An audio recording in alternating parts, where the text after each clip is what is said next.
Bolívar, a pergunta tem uma declaração que eu não sei se você se associa a ela. Quando perdemos o rumo, perdemos o rumo? Nós perdemos o rumo várias vezes em nossa história. Tivemos vários engasgos, né? Vários soluços, depois retomávamos, perdíamos de novo. Aí depende de qual é o tempo que nós queremos voltar. No tempo que nós estamos vivendo agora... Não, da República para cá. Vai. Esta crise em particular, eu acho que nós perdemos quando o Lula não soube apreciar a profundidade da mudança que estava ao alcance da mão. Com as reformas iniciadas pelo governo Fernando Henrique, nós podíamos ter pisado no acelerador. É preciso sempre lembrar que o governo Fernando Henrique derrubou uma inflação contínua e alta de 33 anos, que acumulada dá bilhões por cento. Né? Nos livrarmos daquilo foi uma oportunidade extraordinária. Agora, era preciso dar sequência, aprofundar as reformas do Estado, privatização, uma série de outras condições sem as quais nós não poderíamos ter desenvolvimento. O Lula, eu acho que esse lado da coisa ele não entendeu. Ele tinha, com toda razão, vamos fazer justiça, né? Uma preocupação com o social, fez avanços muito importantes na área social, mas eu acho que ele não entendeu que o Brasil precisava de acumulação de capital, de infraestrutura, de coisas pesadas que alavancassem e sustentassem Bolívar, o crescimento por muito tempo. Perfeito. Você ofereceu para a nossa conversa um corte em termos de data, uma geração atrás. Você está falando de um período que está 20 anos atrás, razoavelmente. Zé Álvaro Moisés, assumindo que você se associa à declaração da pergunta deste programa, perdemos o rumo, seria a partir de quando? Acho que sim, perdemos o rumo, mas a minha impressão, eu tenderia a focar um pouco mais recentemente. Eu acho que a crise mais importante, na verdade eu considero que essa é a crise mais grave que o país viveu de todo o período republicano. Nunca nós tivemos uma crise que colocasse em questão de uma maneira tão contundente a legitimidade das Quando instituições. você fala período republicano, você está se referindo a mais de um século. Sim, o período republicano como um todo. Agora, em particular, eu acho que ocorreu a partir de 2013 e 2014. Já vinha ocorrendo uma perda da confiança, da capacidade de ação e da capacidade de resposta dos governos antes disso, mas o ponto culminante foi ali.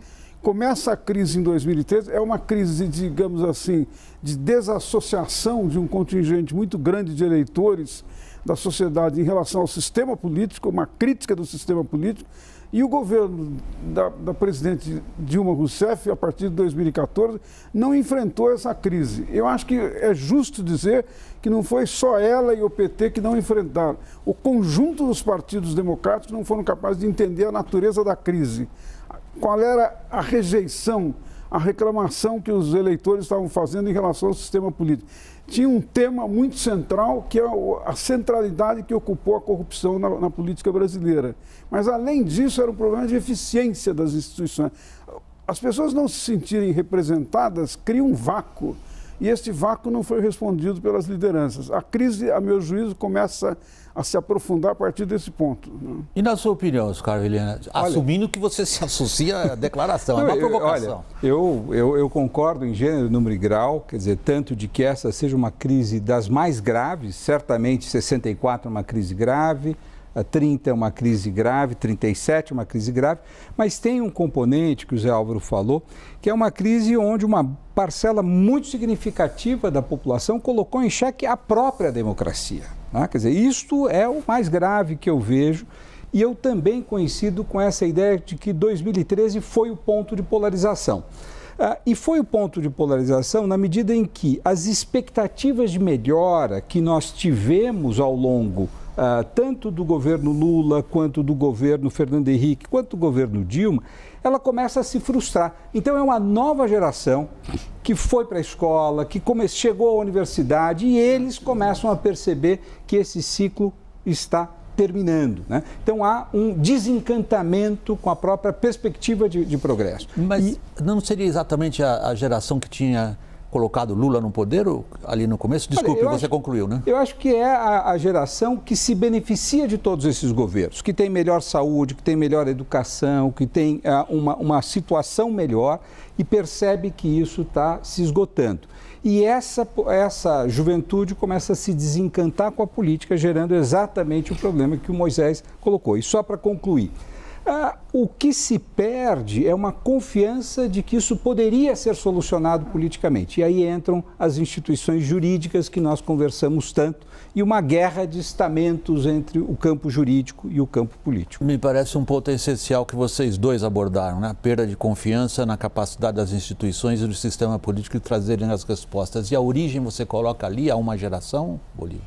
Veja, William, eu concordo, evidentemente, com meus colegas em trazerem mais para cá os problemas, mas eu queria martelar um pouquinho mais o meu ponto, porque o Lula não chegou a formular um programa, uma diretriz de desenvolvimento. Quer dizer, no segundo mandato, o governo Lula se beneficiou de taxas altíssimas de crescimento, mas o governo estava em Pequim.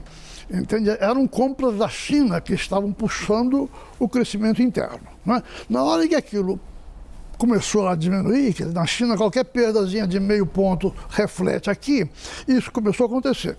E o Lula foi decisivo em escolher a Dilma para a presidência da República.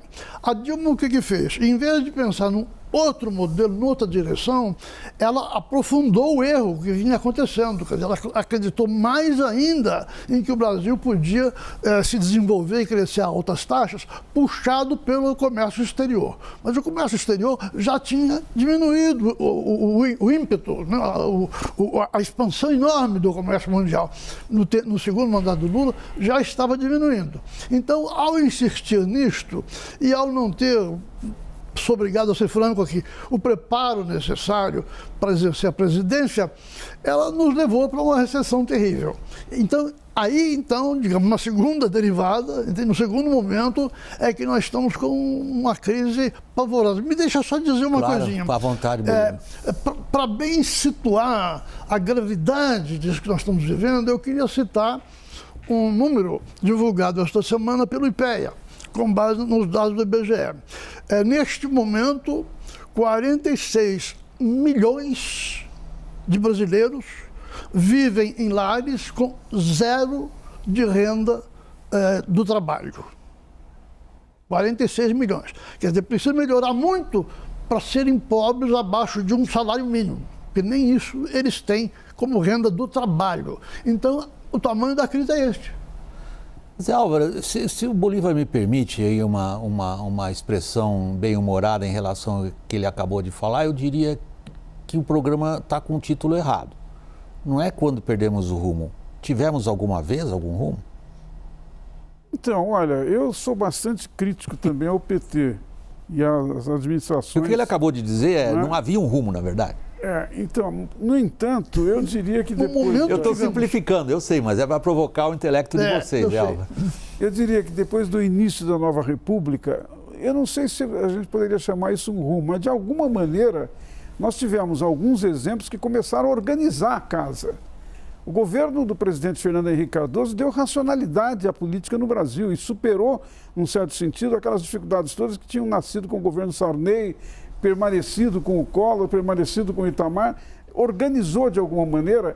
E quando veio o Lula, a ênfase na questão social, a despeito de outras dificuldades, de alguma maneira ofereceu uma perspectiva de alternância entre social-democracia e uma condução liberal, uma política liberal, colocava o país num leito. E nós tínhamos começado nessa direção.